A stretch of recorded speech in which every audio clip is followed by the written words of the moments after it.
পৃথিবী বড় স্বার্থপর, দুনিয়া বড় স্বার্থপর। দুনিয়া কাউরে জায়গা দেয় না।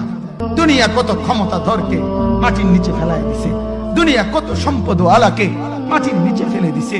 দুনিয়া কত সুন্দরী নারীকে মাটির নিচে ফেলায় দিছে। এমন বাদশা ছিল পৃথিবীতে যার হাতের আঙ্গুলের ইশারায় মানুষের গর্দান উড়াইয়া দিত, যার হাতের ইশারায় উঠত মানুষ, বসত মানুষ। আজ বাদশারা নাই, আজ সম্পদওয়ালারা নাই, আজ মালওয়ালারা নাই। দুনিয়া কাউরে থাকতে দেয় না, কাউরে না দোস্ত, কাউরে দেয় না। দুনিয়া দাদারে আমার থাকতে দেয় নাই। আমার দাদারে আমি দেখছি, আজ আমার দাদা নাই। আমার নানারে আমি দেখছি, আমার নানা নাই। আমার দাদিরে আমি দেখছি, আমার দাদি নাই। আমার নানিরে আমি দেখছি, আমার নানি নাই। আমার বাবারে আমি দেখছি। দুনিয়া আমার বাপকে থাকতে দেয় নাই। আমার বাপ কবরে চলে গেছে। দুনিয়া কাউরে থাকতে